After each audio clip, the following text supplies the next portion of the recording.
नेता पूर्व केंद्रीय मंत्री डॉक्टर गिरजावाल जी, हमारे प्रभारी मंत्री रामलाल जाट साहब, हमारे कांग्रेस कार्य समिति के सदस्य पूर्व सांसद रघु मीणा जी, विधायक बहन प्रीति सक्कावत जी, जगदीश श्रीमाली जी, लाल सिंह जाला साहब, मंगलारी गरासिया जी, संजय देव जी कटारा, विवेक कटारा, पुष्कर जी डांगी, दिनेश खोडनिया जी, सुखबीर सिंह जी कटारा, अनार सिंह जी देवड़ा साहब, कमल जी डांगी, खलीलाल जी सुवालका, भीम सिंह जी, पीसीसी के सदस्य गोपाल शर्मा जी, शहर अध्यक्ष त्रिलोक पूर्विया जी, पूर्व विधायक, तमाम उपस्थित पार्षदगण, संगठन के पदाधिकारीगण, भाई और बहनों, नौजवान साथियों, मुझे बहुत प्रसन्नता है कि आज मैं हमारे साथी मेरे बहुत करीब रहे हैं वो खेमरा कटारा जी, उनकी मूर्ति का अनावरण करने का अवसर मुझे मिला। जिस तादाद में आप लोग पधारे हुए हो और उत्साह आप में है, महिलाओं में, बच्चों में, नौजवानों में, सब लोगों के अंदर, ये इस बात का प्रतीक है कि खेमरा कटारा अपनी ज़िंदगी के अंदर लंबे समय तक उन्होंने पार्टी की सेवा करी। पहली बार वो जब मैं प्रदेश अध्यक्ष बना कांग्रेस का, उस वक्त वो यहाँ विधायक चुने गए पहली बार। दूसरी बार जब मैं मुख्यमंत्री बना तब भी विधायक चुन के आए थे वो मेरे राज्य मंत्री भी रहे हैं। 87 के अंदर माथुर साहब जब थे, जब वो राज्य मंत्री रहे और सेवादल अध्यक्ष रहे। मुझे याद है कि जब राजीव गांधी जी प्रधानमंत्री बने देश के 40 साल की उम्र के अंदर, 40 साल की उम्र के, और उन्होंने सबसे पहले ये तय किया मैं मेरी जिंदगी की शुरुआत प्रधानमंत्री के रूप में आदिवासी क्षेत्रों से करूंगा। उड़ीसा आदिवासी, झारखंड, मध्य प्रदेश, महाराष्ट्र, गुजरात और राजस्थान का डूंगरपुर, वो दौरे शुरू किए उन्होंने। और एक और निर्णय किया, मैं जाके जाऊं, अगर पॉपुलर डिमांड पब्लिक की हो या पब्लिक मुझे कोई एप्लीकेशन दे तो उसके बारे में बाद में वो काम हो रहे कि नहीं हो रहे वहाँ की सरकारों द्वारा, इसकी जानकारी मुझे कांग्रेस सेवा दल देगा। आप सोच सकते हो कितनी बड़ी उनकी सोच थी। उन्होंने कांग्रेस सेवा दल पर विश्वास किया और सेवा दल के अध्यक्ष कौन थे? खेमरा कटारा थे। कुछ अंदाज कर लीजिए कि किस रूप में उन्होंने खेमरा कटारा पर विश्वास किया। सूखा बनाम सेवा दल, एक बार सूखा बढ़ गया बहुत भयंकर, हमने प्रोग्राम बनाया सूखे से लड़ने के लिए सेवा दल। राजस्थान भर के अंदर घूम घूम करके हम लोगों ने खूब काम किया। कटारा जी जैसलमेर, बाड़मेर, जोधपुर में हमने सबको इकट्ठा किया, सेवा दल वालों को ट्रेनिंग दी 3-4 दिन की, गांव गांव में भेजा उनको। अकाल सूखे में गाय मरनी नहीं चाहिए, पीने का पानी जो है मनुष्यों के लिए और गायों के लिए उपलब्ध होना चाहिए और चारे का प्रबंधन करना चाहिए। इस प्रकार से हम लोगों ने कोई कमी नहीं रखी उस वक्त अकाल सूखे में इमदाद करने की पब्लिक को। वो खेमरा कटारा अचानक ही हमारे बीच से चले गए। वो दुख तो आज भी हमारे दिलो दिमाग के अंदर है, पर वो व्यक्तित्व ऐसा था, अभी जिंदा होते पता नहीं वो कितनी ऊंचाई छूते, राजनीति के अंदर कोई सोच नहीं सकता था। इस प्रकार के व्यक्तित्व के वो धनी थे। मैं ये कह सकता हूँ कि अब तो वो तो हमारे बीच नहीं रहे, पर जो उनकी सोच थी वो विवेक कटारा, संजय कटारा जी, पूरा परिवार हमेशा समर्पित रहा कांग्रेस के लिए। चुनाव में जीत नहीं पाया अलग बात है, पर जो इनके दिलो दिमाग के अंदर कटारा साहब के दिमाग में जो बातें थी, किस प्रकार मैं गांव की, गरीब की, दलित की, पिछड़ों की, आदिवासी सेवा करूं, वही जज्बा इनके अंदर है, पूरे परिवार के अंदर है। और मैं उम्मीद करता हूँ कि जो आप लोग इतने पधारे हो और जो अस्पताल बना है यहाँ पर, ये इसके शिलान्यास हुआ था, वो भी मेरे हाथों से हुआ। और 11 मई 2000 को जब मैं मुख्यमंत्री बना पहली बार, और 3 साल बाद लगातार आज ही के दिन 12 जून को 2003 में मैंने इसका उद्घाटन किया। स्वयं देखिएगा, मुझसे संजय कटारिया जी, विवेक पिछले 6 महीने से कह रहे हैं आप जल्दी आके मूर्ति का अनावरण कीजिए। जो बैठ ही नहीं रहा था, बार बार कोई प्रोग्राम बने, दूसरे मूर्ति का प्रोग्राम नहीं बन पा रहा था। और देखिए आप, ये सहयोग देखिए आप कि 8 तारीख मेरे ऑफिस ने जो दी इनको, वो तारीख वही है जो 12 जून 2003 को मैंने उद्घाटन किया था। ये सुकून की बात है कि आज ही तारीख को मुझे आना था, इसलिए ये कह के थक गए मुझे, जल्दी कीजिए, मैं आ नहीं पा रहा था, क्योंकि आज की तारीख में आना मुझे लिखा था, इसलिए मैं आ जा रहा हूँ। इसलिए मैं कहना चाहूँगा कि आप निश्चिंत रहें। ये अस्पताल बहुत ही लोकप्रिय हुआ है, यहाँ की जनता की अच्छी सेवा कर रहा है। मैं अभी गया वहाँ पे, तो हमारे प्रिंसिपल साहब माथुर साहब ने मुझे बताया कि लगातार यहाँ पर संख्या बढ़ती जा रही है, ओपीडी की भी, आईपीडी की भी। और जैसा आप सब जानते हैं कि जो हमारी सरकार ने 5 साल में काम किए हैं, आज उसकी चर्चा पूरे देश में हो रही है, पूरे देश में, पूरे मुल्क में। राजस्थान में कई स्कीमें ऐसी है जो हिंदुस्तान में कहीं पे भी नहीं है, 25 लाख का बीमा। किसी ने कल्पना की थी कि सरकार हमारा पूरा इलाज करवाएगी। स्वास्थ्य के अधिकार का मैंने कानून पास कर दिया असेंबली के अंदर, हिंदुस्तान में कहीं कानून नहीं है, मैंने पास किया। अब आप लोगों का इलाज पूरा, भर्ती होना है, ऑपरेशन करना है, MRI, CT स्कैन, डायलिसिस, कुछ भी हो, सरकार की जिम्मेदारी है कि आपका पूरा स्वास्थ्य का ख्याल रखे। ये कानून का मतलब ये है जो पब्लिक ने बनाया। जब डॉक्टर मनमोहन सिंह जी ने, सोनिया गांधी जी ने बनाए थे 4 कानून, RTI का बनाया, शिक्षक अधिकार का बनाया, RTE, नरेगा बनाया, नरेगा से कल्याण हो गया गरीबों का, किसानों का, आदिवासियों का, छत्तीस की कौम का, मजदूरी मिलती गांव में 100 दिन के रोजगार, कानून बना के मिला है। और मैंने 25 दिन और बढ़ा दिए हैं राज्य सरकार के खर्चे से। शहरों में मैंने नरेगा शुरू किया है 125 दिन के लिए। इस प्रकार से जो 25 लाख का बीमा, स्वास्थ्य का अधिकार, जितने लोग मेरे मेले में करीब 25-26 जिले में जा चुका हूँ। जहाँ लोग मुझे मिले, कितने गाने सुनने को मिलते, मेरे 5 लाख का, मेरे 4 लाख का, मेरे 8 लाख का। एक मुझे मिला जयपुर में, कोई जज साहब की डेथ हो गई थी, मैं गया अंत्येष्टि में, मुझे एक भाई मिला, वो कहता मेरे तो वहाँ जो काम करता है कर्मचारी, कैंसर हो गया था, उसका इलाज 17 लाख रुपए का इलाज हुआ, एक नया पैसा नहीं लगा। ये जो आपको अधिकार दिया गया है, इसको मैं समझता हूँ कि समझने की बात है कि इस प्रकार के हमने गैस सिलेंडर महिलाओं को, जो प्रधानमंत्री की योजना थी, पर वो इतना महंगा सिलेंडर कर दिया भारत सरकार ने, खरीद नहीं पा रही थी महिला। तो मैंने कहा उन महिलाओं का क्या कसूर, तो मैंने उनके लिए 500 रुपये में सिलेंडर दे दिया, शुरू कर दिया 500 रुपये में।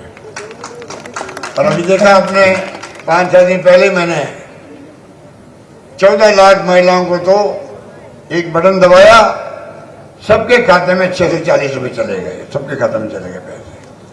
अब मैं लंपी रोग में जो गाय मर गई है, लंपी रोग में 16 तारीख को एक बटन और दबाऊंगा जयपुर के अंदर। राजस्थान भर में जो पशुपालक है जिनकी गाय मर गई लंपी रोग से, एक एक गाय का 40-40 हजार रुपये उनके बैंक खाते में जाएगा। 40 हजार। इस प्रकार से फूड का पैकेट अलग दे रहे हैं। 100 यूनिट बिजली फ्री का मतलब है अधिकांश आप लोग बैठे हो, अधिकांश उनका बिजली का बिल जीरो आएगा, जीरो बिल आएगा, बिल आएगा।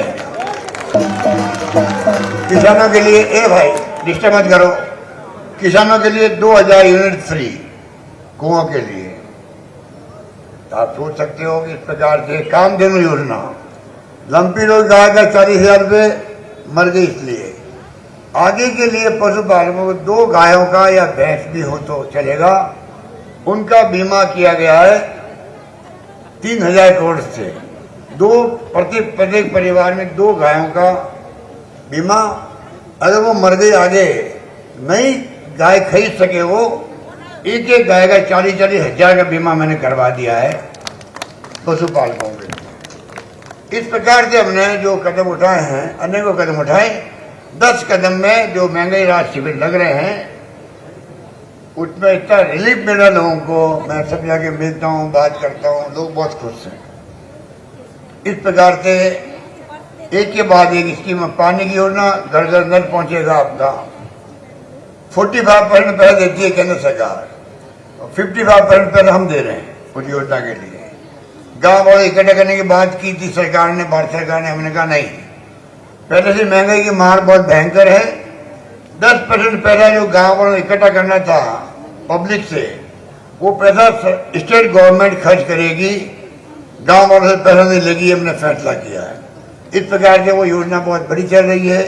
घर घर में नल पहुंचेगा, पानी पहुंचेगा, बिजली के प्लांट लगा रहे हैं हम लोग, सोलर के, विंड के लगा रहे हैं प्लांट, कोई कमी नहीं आ रही। कोयले की कमी कुछ है, बीच में कभी कोई तकलीफ आई है आपको, हमारा प्रयास है कि वो तकलीफ नहीं आए, जिन लोग लगे हुए हैं। तो पानी हो चाहे वो बिजली हो, शिक्षा में तो राजस्थान बहुत आगे बढ़ रहा है।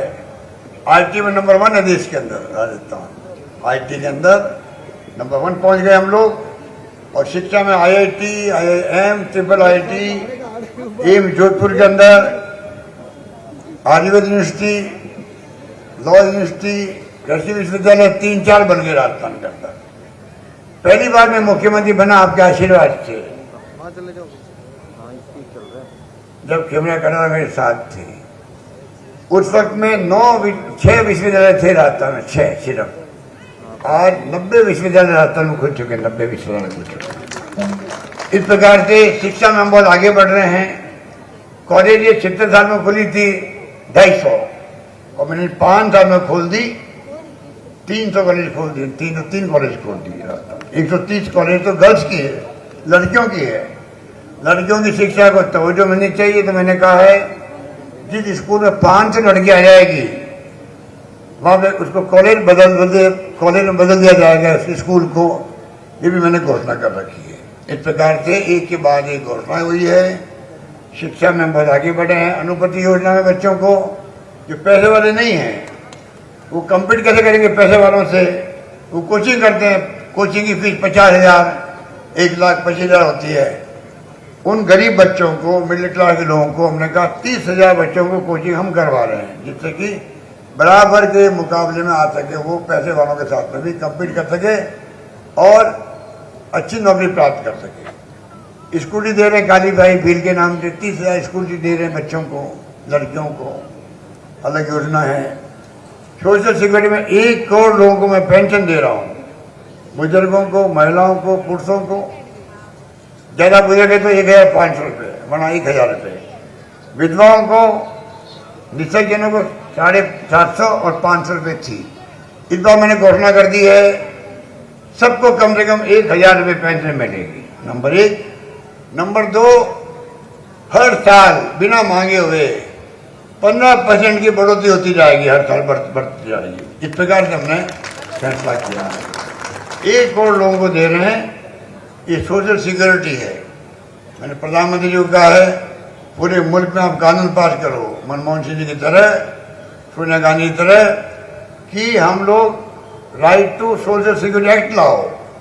मजदूर काम करता बिल्डिंग बनाने के अंदर, 55-60 साल के बाद में सही साथ नहीं देता है, वो काम नहीं कर सकता है। घर पे रहेगा तो खाना कौन खिलाएगा उसको? वो तो रोज कमाता रोज खाता है। सरकार की ड्यूटी है कुछ परिवार को पालने की। हो सकता है बेटे पोते ऐसे नहीं हों घर के अंदर, वो ध्यान नहीं रख पा रहे हों, या हो ही नहीं बेटे पोते, कि स्थिति होती है अलग अलग परिवार की, ध्यान कौन रखेगा? दुनिया के मुल्कों में है ये। राहुल गांधी ने भी न्याय योजना शुरू करवाई थी मैनिफेस्टो में, 6,000 रुपये प्रति परिवार देने की बात थी, प्रति माह। सरकार हमारी बनी नहीं, वो बात खत्म हो गई। पर सोच हमारी है कि सोशल सिक्योरिटी मिले प्रत्येक परिवार को देश के अंदर, ये मेरी मांग है प्रधानमंत्री जी से, मोदी जी से मैं कहना चाहता हूँ। Right to health act pass किया राजस्थान में, अगर हम एक्ट पास कर सकते हैं तो नोट छापना अधिकार तो केंद्र सरकार के पास में है, वो क्यों नहीं कर सकते हैं पूरे देशवासियों के लिए? इलाज इतना महंगा हो गया है, लाख 2 लाख 3 लाख मामूली बात है, कई बार तो 5-7 लाख 10-12 लाख खर्च होते हैं प्राइवेट अस्पताल के अंदर। आदमी हमारे संस्कार इतने अच्छे हैं, हम माँ बाप अगर बढ़ती है तो डॉक्टर कहते हैं बचेंगे नहीं, तब भी हम अंतिम क्षण तक कोशिश करते हैं कि बचना चाहिए मेरे माँ बाप, चाहे 1 लाख खर्च हो 2 लाख खर्च हो, कर्जा लेना पड़े, गहने बेचने पड़े, गिरवी रखने पड़े, रखेंगे, मकान गिरवी रखेंगे, पर मेरे माँ बाप बचने चाहिए। ये हमारे संस्कार है सदियों से, इसलिए हम पैसा खर्च करते हैं। अब राजस्थान में कम से कम एक नया पैसा खर्च नहीं करना पड़ेगा आप लोगों को, माँ बाप का इलाज फ्री होगा राजस्थान के अंदर, ये मैं कहना चाहता हूँ। इस प्रकार से हमने कहा, प्रधानमंत्री को कहते हैं आप भी right to health act pass करो, पूरे देशवासियों को ख्याल रखो। हम विश्व गुरु बनने की बातें करते हैं, अरे विश्व गुरु तब बनोगे तब हम घर में अपने घर को संभालेंगे, उनकी सोशल सिक्योरिटी देंगे, उनके स्वास्थ्य का ध्यान रखेंगे, तब जाकर के हम विश्व गुरु बनने की बात सोच सकते हैं। इसलिए मैं कहना चाहूँगा कि सरकार की तरफ से एक के बाद एक योजना आई है। कर्मचारी खुश है, इस बार उनको RGSS दे दिया अपने हेल्थ के लिए, OPS दे दिया, बहुत खुश है वो लोग भी। इस प्रकार से मैं समझता हूं कि इस बार तमाम तरह से जो लोग हैं उन्हें जिले नए बना दिए। आपके सनू में जिला बन गया है, रघुवीर बैठे हुए हैं आपके उदयपुर के अंदर भी। जिले बनने का मतलब क्या मालूम आपको? अब जिले 50 हो गए राजस्थान के अंदर, 33 के जिले बनने का मतलब है कि आराम से आपका प्रशासनिक क्षमता बढ़ जाए। तहसील खुलनी है, उप तहसील खुलनी है, SD ऑफिस खुलना है, ADM लगना है, SP कलेक्टर लगने हैं।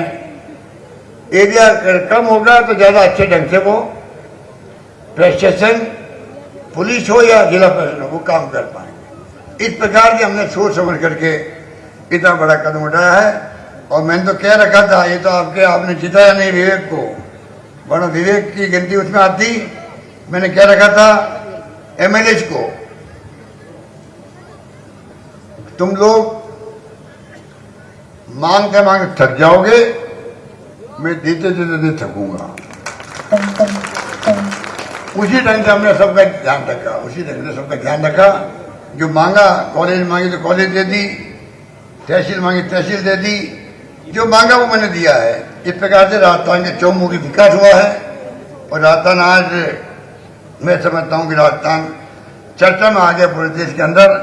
सपना होना चाहिए 2030 तक राजस्थान भी नंबर 1 राज्यों की श्रेणी में आ जाए, प्रति व्यक्ति आय बढ़ जाए, राजस्थान प्रति व्यक्ति पर कैपिटा इनकम बढ़े, हैप्पीनेस इंडेक्स बढ़े, लोग खुश रहे, बिना मतलब परेशान नहीं हो। मिजोरम राज्य आज वहाँ हैप्पीनेस इंडेक्स सबसे ज़्यादा है, वहाँ के लोग ज़्यादा खुश रहते हैं। हम चाहेंगे हमारी पब्लिक खुश रहे।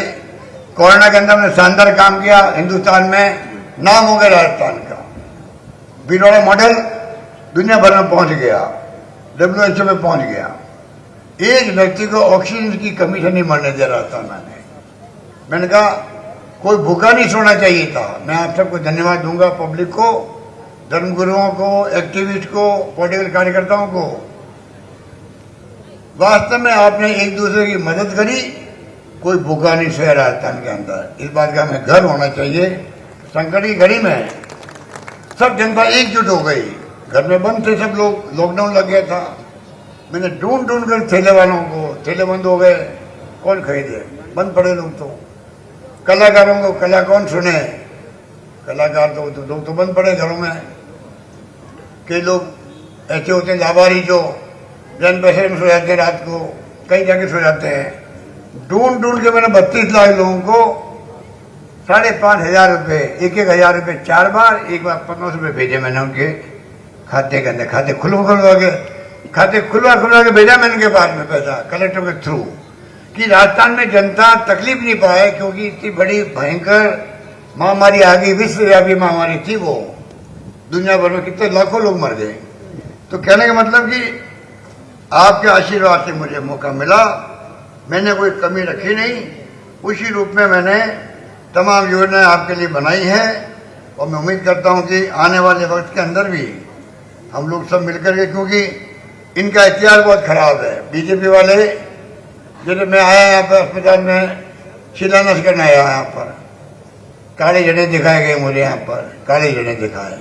यहाँ कुछ लोग रहते होंगे RSS के लोग रहते हैं, मुझे तकलीफ नहीं RSS बीजेपी से, वो अपना काम करे, हमारी कोई दुश्मनी नहीं है, किसी निजी दुश्मनी नहीं है, ये लड़ाई विचारधारा की लड़ाई है हमारी।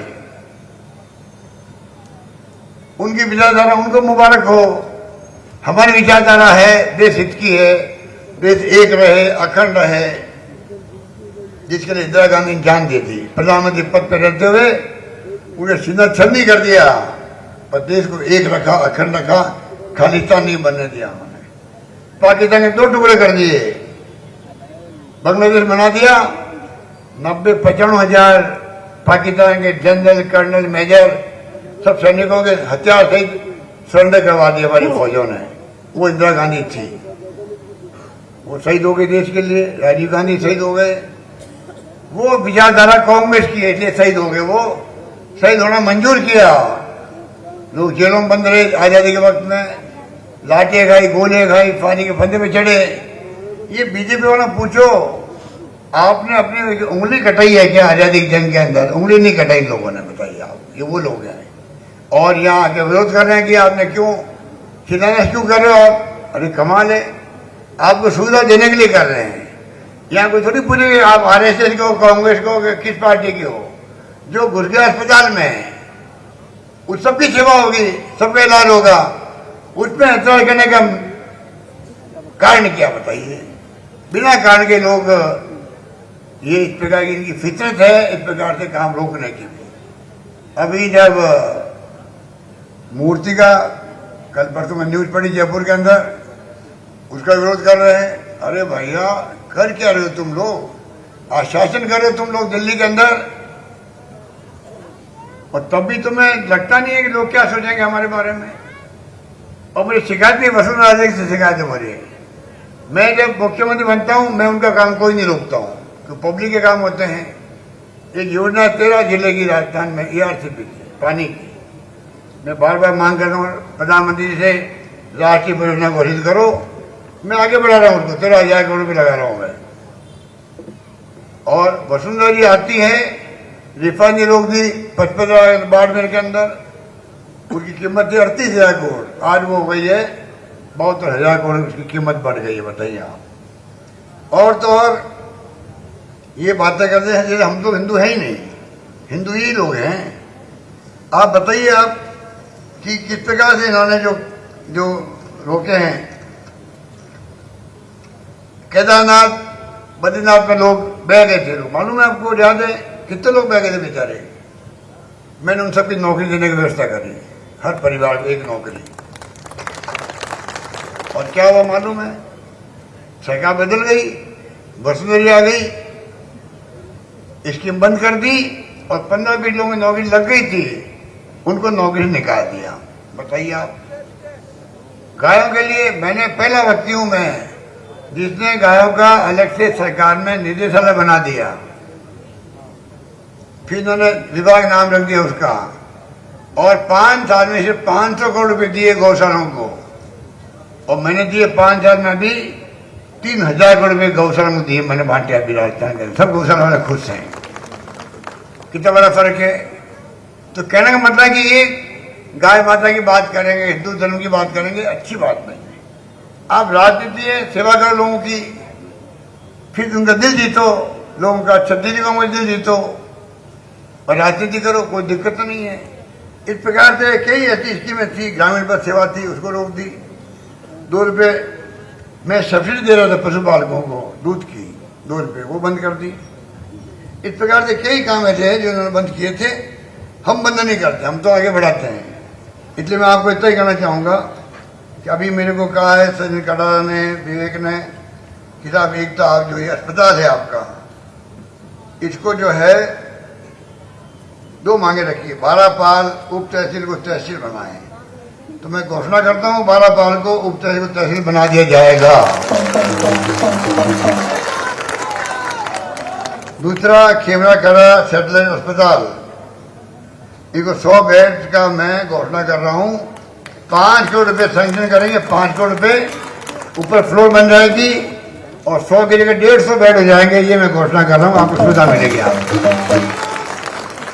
यही बात करता हुआ आप सबका शुक्रिया, मुझे अच्छा लगा, मैं आप सबसे मिल सका। धन्यवाद, जय हिंद, धन्यवाद।